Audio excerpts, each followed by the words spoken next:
All right, let's have a look here at this homework that's coming due then. So as I was saying, there's 3 of them. So let's have a look. Okay, the first one is a constant acceleration type problem. It's this one here. A good bit like what we did already. Got a few things, that are a little different with it. Is everybody getting to the bookstore and getting this thing okay? I mean, at some point you need to have this and bring it to class. I mean, all the homework's in the packet. And like I say, the class notes are in the packet, so you don't want to be trying to keep up without a copy of the packet with you in class. It's very difficult to do. All right. So we're going to try and throw this ball over the wall. The person will release the ball 1.7 meters above the ground. What velocity should they throw the ball so that it goes over the wall?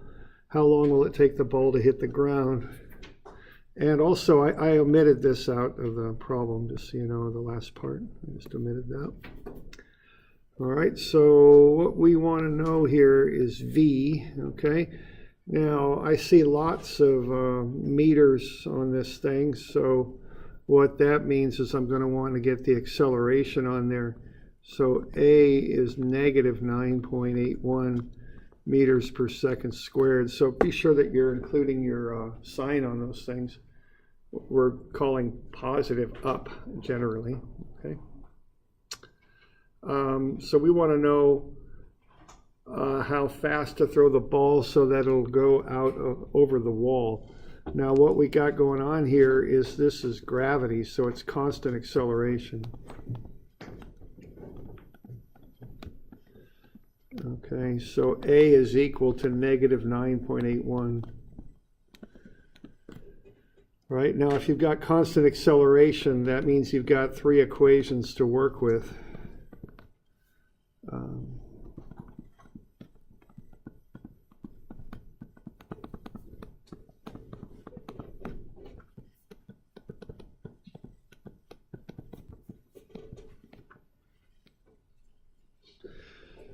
Can't remember this last one. What is it? So there's an A on there, right? I don't think that's going to help too much. 2ACS minus S0. There we go. All right, so that's what you can work with. So you just want to be thinking about, okay, I got this and that and the other thing, and what equation will get me what I want. Now, we covered this a little bit last time in class, and when something stops, or actually, I guess, turns around, it has to stop before it does it.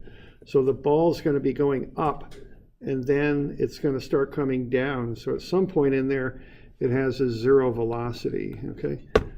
So that's kind of the information that I'd plug into there. So you got lots of distances. You got V0. Well, you don't have V0. You want to find it. You got that final velocity at the top, and you got the acceleration. So those are the things you've got. And from there, it just becomes this matter of just figuring out what you can plug into which equation to get the answer you want. Okay? So that's the deal with this one. So I think, are there any questions on this one that come to mind?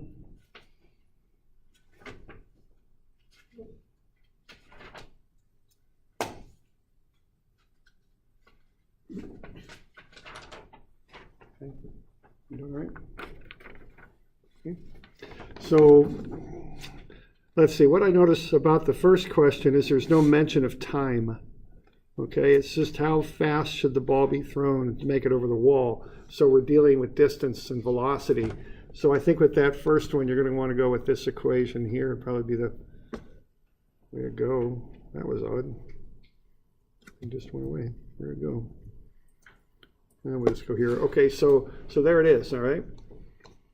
So so of the 3 equations, that first one, the first one has no mention of time, so I'll probably go with that equation down at the second row down, okay?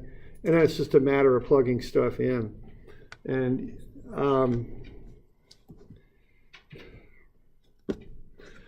all right, so what do we got going on here? We've got v squared. Now, without a subscript, the general meaning there is it's the final velocity. And see, that's 0 because that's at the top. So another thing to keep track of here is where you're starting and where you're ending and which of these velocities and displacements mean which, okay? So you want to find V0, okay? And then you've got 2 AC will be negative 9.81 meters per second squared. The negative is important. And then you're going to get up to 10.4 meters, and you started at 1.7,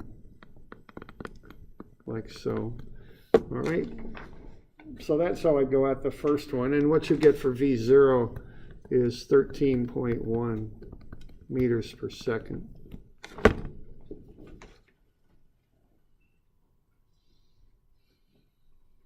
You got any questions on that one? Yeah. So for this class, are we going to, for gravity, are we always using 9.81? Yeah, that's what I use. Okay. In physics, what do they use, 9.8 or something? 9.8. Yeah, I go out 3 places, is what I do. Okay. If I already did the first one with 9.8, not a big deal? Not a big deal, no. Okay. You know, general rule is if you're within 1% of my answer, you're fine, okay? So 9.8, 9.81, they're going to be pretty close anyways. Okay. Other questions on that? Doing all right? Yeah, question? So we have loads of working space on here, but you want us to submit our homework on engineering paper? No, if I give you, I think on that one I gave you a sheet to work on, right? Yeah, you did. Yeah, just like on your homework examples on engineering paper. Oh, well, I'm more concerned with the format than the kind of paper. And also, if I give you a blank sheet to do the work, do it on that piece of paper, save yourself some time. It's already written up, and there's spaces in there for the answers and all that. So yeah, go ahead and use it if I give it to you. If I didn't give you one though, then follow that format. But I don't care about what kind of paper, any kind of paper you want is fine. Okay. So we're good with that? Okay. Okay, the next one there, you're going to use S equals S0 plus V0t plus 1/2 AC t squared. What you want to do is want to know how long it takes the ball to hit the ground. So be a little careful on this. You know, when you do these problems, you want to be conscious about what you're choosing, you know, how you're measuring your distances, what you're calling up, et cetera, et cetera. So, you know, well, it's hard for me to hit it direct with that pen there, but there we go. This is S equals 0 right there, okay? So you want to be measuring everything from that. In surveying talk, I'd call it a datum. That's a measuring plane I'm using, okay? I do surveying sometimes, so that's how I think, but you know, that's what I'm measuring everything from. So when you clarify that last distance, S, it's not going to be 6, and it's not going to be -6. It's going to be, what, 10.4 minus 6, right? So you want that distance there, so just be a little bit careful. Here's the answers you ought to be getting to.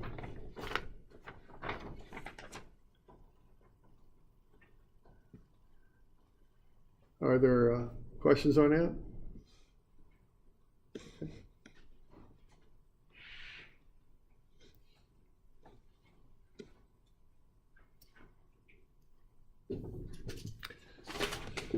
All right, so that's the first one there. And just again, just pay attention to your signs and kind of call out, at least in your mind, where you're measuring from. Yeah, It wasn't 2.44 seconds, it was, oh wait, I got a different thing for the seconds. Let's see it. I'm pretty sure that answer's yeah, good. I'm sorry, I read something else for a second. No worries. So we're good. All right. Okay, then we get into these variable acceleration ones, and they're calculus-based. Okay, so what we have here is the velocity of the car is 0.3 t squared. So if v is 0.3 t squared, the acceleration, which is dv dt, will be 0.6 t.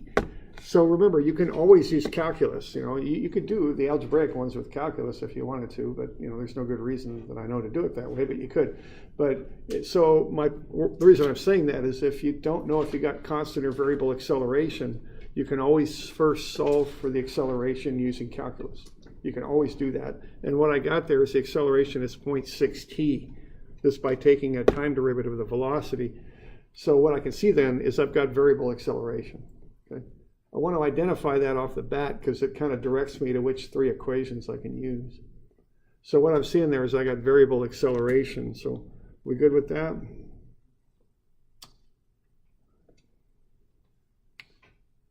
All right.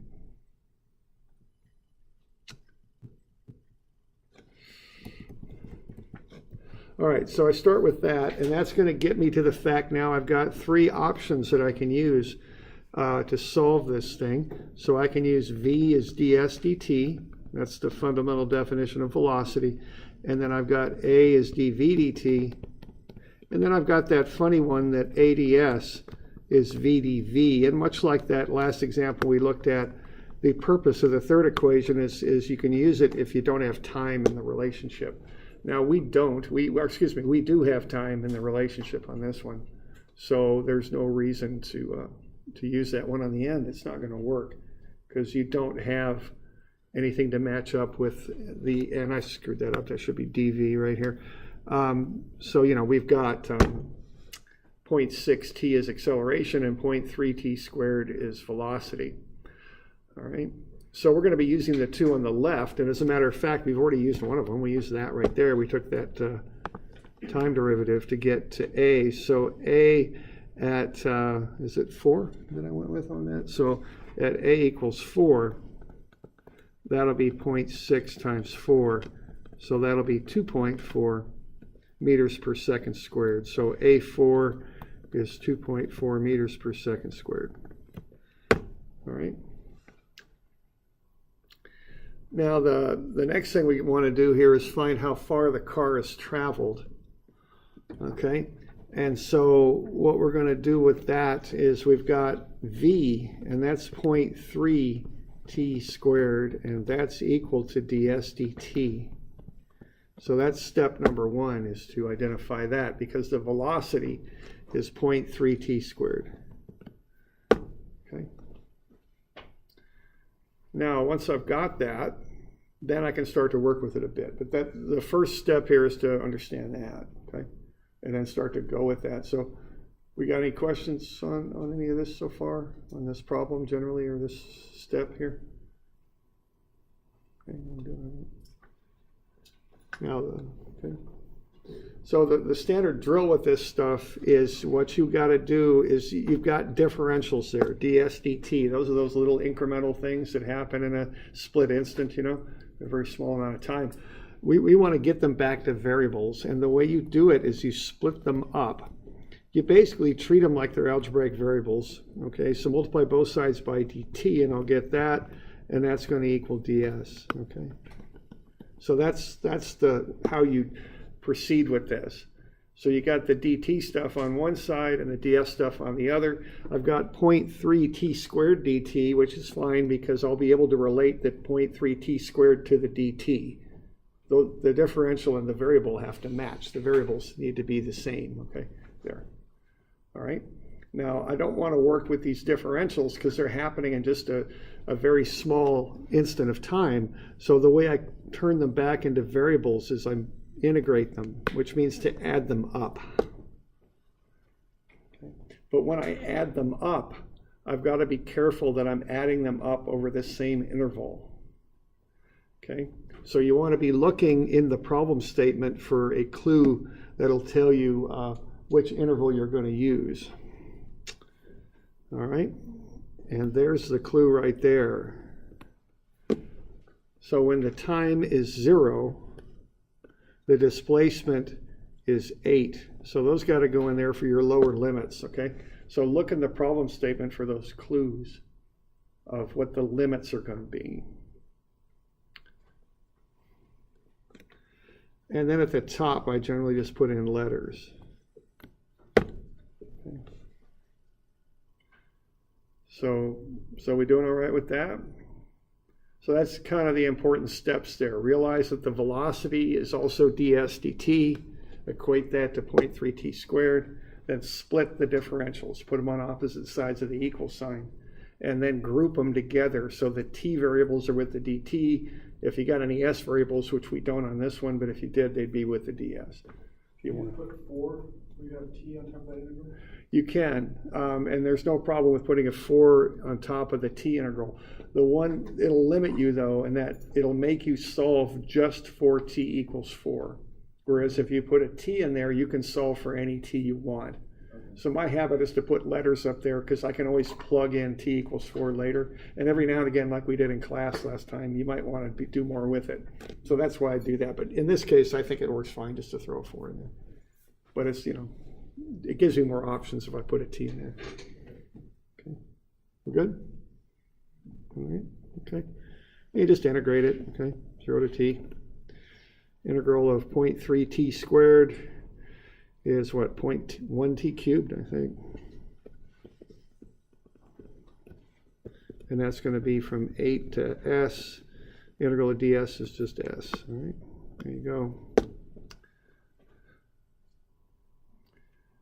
And then you plug in your limits and, you can do the rest of it. So 0.1 t cubed. And this is, I think they call it the fundamental theorem of integral calculus here. We're using the integral up here to sum things up, to add them up over an even interval. But the antiderivative will do that for you, right? So that's why we're doing the antiderivatives. Walking it down, so we're going to get 0.1 t cubed is s minus 8. And then you can work that through easy enough and solve for s. It's 14.4. Okay.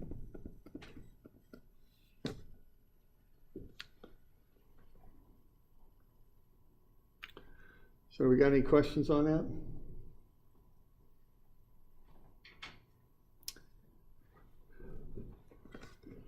Okay.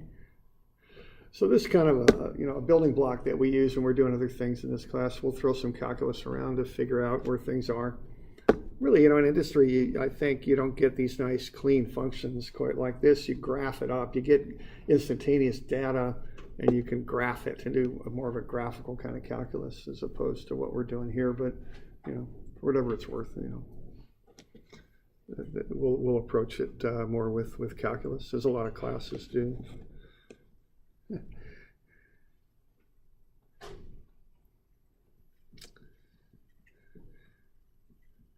I had I think it was fluid mechanics professor. He used to scare everybody with these just horrible multiple partial derivative equations he'd throw up all over the board. But it took me a while to figure it out, but he'd set most everything to 0, so most of the dang things would fall out. But you'd sure get your blood pressure up a little bit at the first thing. He had his board just covered with these dang things. But that's kind of a little bit of reality. We can't quantify every variable. We can theoretically come up with a little differential equation, but and when you're actually doing the work that we do in the real world, we cut things down a good bit. And then how do we compensate for that? If I'm designing like this building here, if the load on some of the beams in here was whatever, 1,000 pounds per foot that they calculated. Did they design it for 1,000 pounds per foot? They probably designed it for about 1,500. Okay, so the way you compensate for this lack of knowledge is you throw a safety factor in there, kick it up, and make it extra safe. It's a pretty standard way to approach things. Okay. All right, this next one here. Do we got any questions on this one? This is 123. Okay. Now, one thing on this to watch, that's 1.2 s. Now, s does not mean seconds. A lot of times people might think it is, but unfortunately, s is the variable used for displacement. So what we're saying there is the acceleration is 0.12 s. Okay? That's what we're saying there. So S means displacement there. So what you're going to want to do with this, you've got your different relationships here for calculus, because you can see there that the acceleration varies. It's not constant acceleration.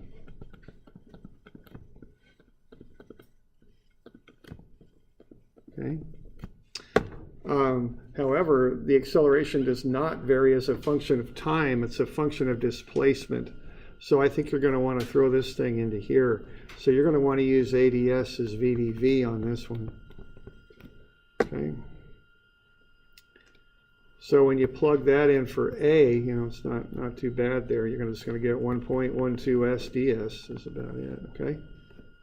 And that's going to be VDV. And then you'll just do the integral business on this, okay? Integrate. And I'll caution you on this one to watch your limits on this one too, okay? Be careful of that. Okay.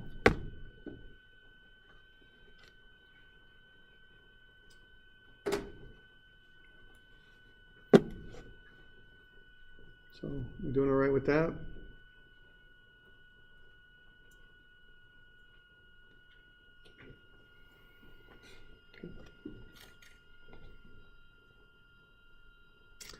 All right, so that's a little bit of the stuff to start with on this stuff, okay? Just kind of some tools that we use down the line. Now, the next thing that we'll look at here is going to be curved type motion. So we'll want to, excuse me, we'll want to have a look at that because a lot of dynamics involves curving type motion. This holds for machinery, when you start, a lot of machines involve rotations of some type. It also holds for roads. Roads often curve and cars have to go around curved roads. So why don't we have a look at this? Now what we're going to find here is there's different ways to set these up. There's different coordinate systems that you could use to approach these things. So we'll start looking at actually 3 different coordinate systems that can be used to analyze curved motion.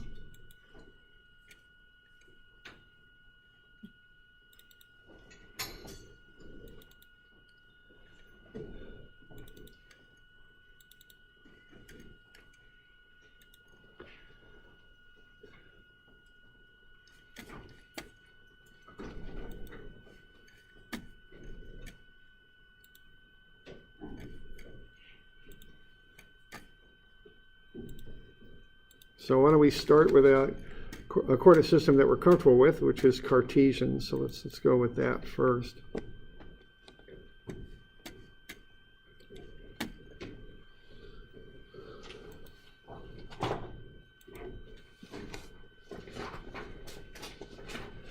Right, now if we start off with some sort of position vector, we could do this in 1 dimension, which is simple enough. 2 dimensions, which we'll do mostly in this class. You could go 3 dimensions as well.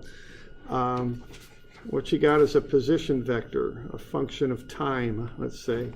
So we could have xi, yj, and zk.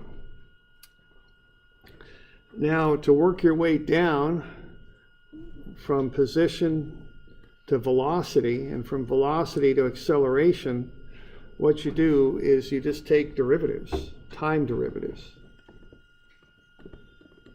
Okay. And one way we specify time derivatives here is with a dot. That means a derivative with respect to time. So we could take a time derivative of the position vector and get the velocity vector, and then a time derivative of velocity and get to acceleration. When you do vector derivatives, you just handle each component separately. So you do the I component separately, the j component separately, and the k component separately. And just walk on down and do derivatives. Now, if you want to go the other direction, you do antiderivatives, otherwise known as integrals, okay? So you can go either direction. So I kind of think of this chain as going from position to velocity to acceleration with derivatives, and acceleration to the velocity to position with integrals. That's how I think about that stuff. And, if you've got something you can work with respect to time, it's fairly straightforward to be doing this. So let's have a look here at a couple examples. And let's say we've got some sort of particle and we know its position. So x is t squared and y is t. So let's find the velocity and acceleration of the particle when t is 2. And let's find the path of the particle as y equals f of x. Now notice the difference in these things. This is a position. This is like you're driving around, whenever you're driving from here to Corvallis and you look at your GPS at any given time and see where you're at, okay? So it's your instantaneous position. You plug in a time, you get an XY. Now a path is different, okay? A path is like the road you're driving on, okay? So the path is the road on a map, whereas the position is where you are on the road at any given time. So that's the difference in those two things. Okay. All right, so let's see what we can do with this. Now, step number 1 is to take x equals t squared and y equals t and put them into a vector form. R, which is a position vector, is just t squared I plus tj. Those, the expression on the top and that first row there are equivalent. They both mean the same thing. That the position at a time of t is t squared for the x and t for the j. Okay. Now once you got a position vector with respect to t, you just take time derivatives. Take the first time derivative, so t squared is 2t, the derivative of t is 1. So the velocity vector is 2ti plus 1j. Take another time derivative and you get the acceleration vector is 2i plus 0j. So what we did there is fairly straightforward. We had x is t squared, so that's t squared I, and y is t, so that's tj. And then we took a time derivative of that, and that was our position vector. Took a time derivative of that, got the velocity vector, and another one and got the acceleration vector, okay? So that's all we're doing. Now what we want to know is what's happening when t is 2. So all we got to do is plug that in, see? Okay. So when t is 2, r is 2 squared, which is 4i, plus t, which is 2j. So r is 4i plus 2j. V is 2 times 2, which is 4i plus 1j. And a is just 2i plus 0j. I'll just plug it in 2 for t. Easy enough. Okay. But, notice the step-by-step kind of way we're doing this. We turn that expression up top into a position vector r, take a couple time derivatives to walk it down through velocity and acceleration, then plug in t. Do you care if we write it with a I and j and k? No, you don't need that. You just use brackets like they do in math. That's fine. Okay. Okay.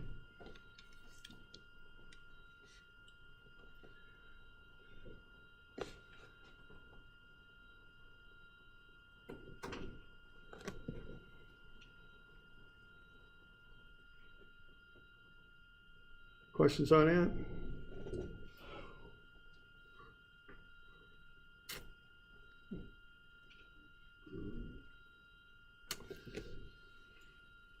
All right, now if you want to find the path, what you're going to do is get the time out of there. Remember, the path is like a map of the road. It doesn't have any dependence on time. So what I've got is x is t squared and y is equal to t.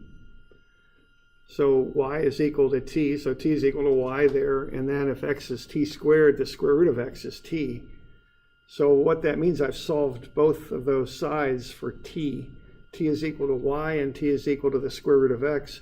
So what that means is y is equal to the square root of x. So that thing looks like a function now that I could plot up on a graph. Okay.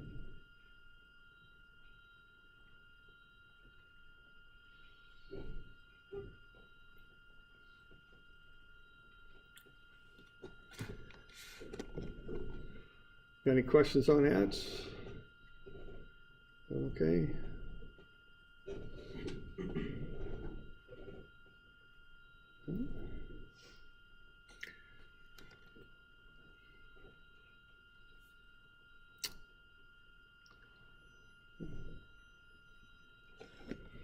All right, and then if I want to plot it up, I can just plug in different x's and find what the corresponding y's are. So 0, 0, plug in 4 for x, I get 2 for y, put in 9 for x, square root of 9 is 3 for y, etc., etc. Then I can plot that thing up. So there's the path.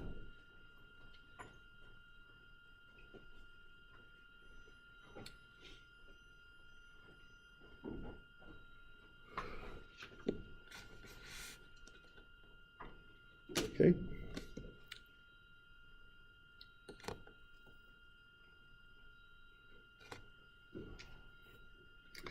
Now I worked another one out for you down below, I think there, to some degree.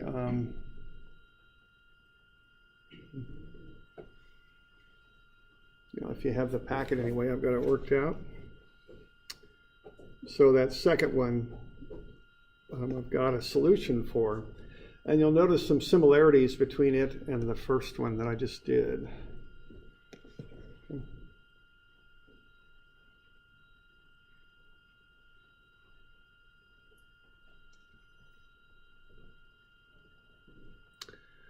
So I've got R is T6I plus T3J. Take derivatives, so I get V is 6T5I plus 3T squared J. Take a derivative of that, and I get A is 30T4I plus 6TJ. So I'm taking these values just like before. I'm plugging them in for the position vectors, so T6I plus T cubed J. Then I just start doing time derivatives. So 6T to the 5th I plus 3T squared J. And another time derivative gets me 30T to the 4I plus 6TJ.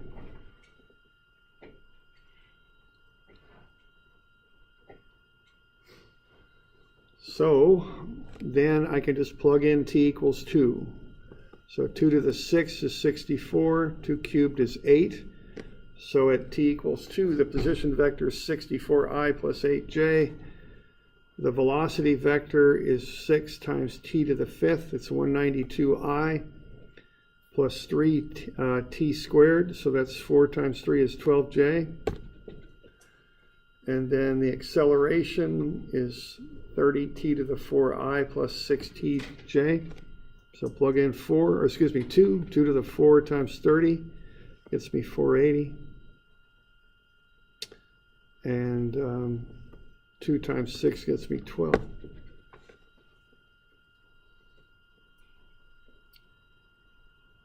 All right.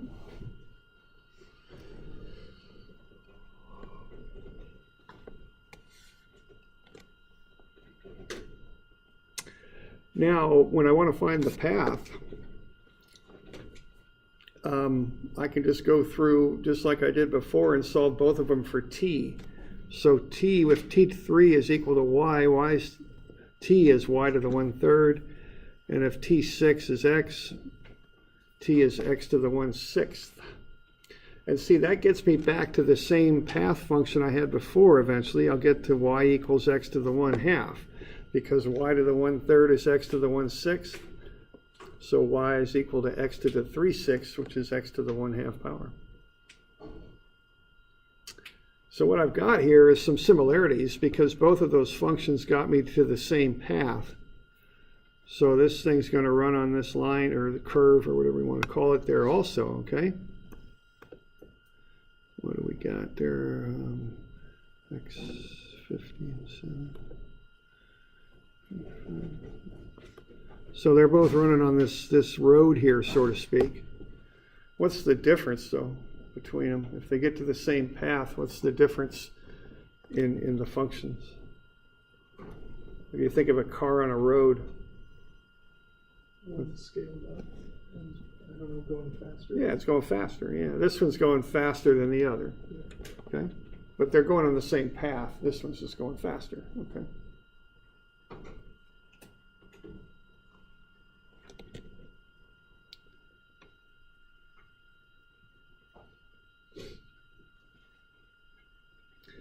So when the time is 2, the first function's down there circled in green, and the second function is further down the road with a box around it. Okay. So that's how these relate to each other. So what we're doing there is we're going from a position function, which depends on time, to just a path function, which doesn't. Okay.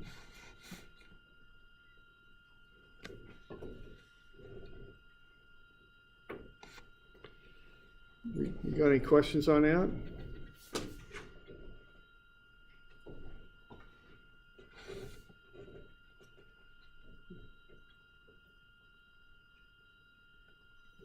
see here.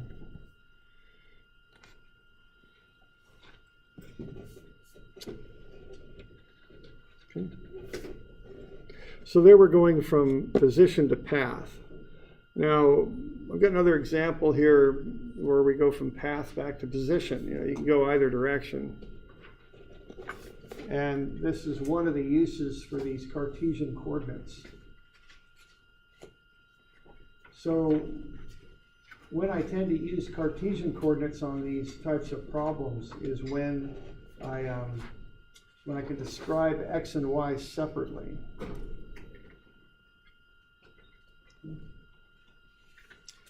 If I can't do that very readily, I might need to use a different coordinate system, and we'll get to that.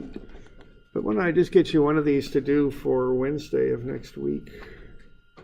So how about 131? And that'll be due Wednesday the 11th, I think.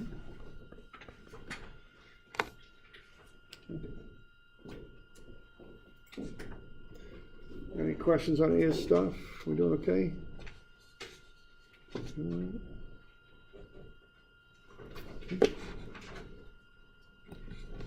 All right, we'll call it good then, I think.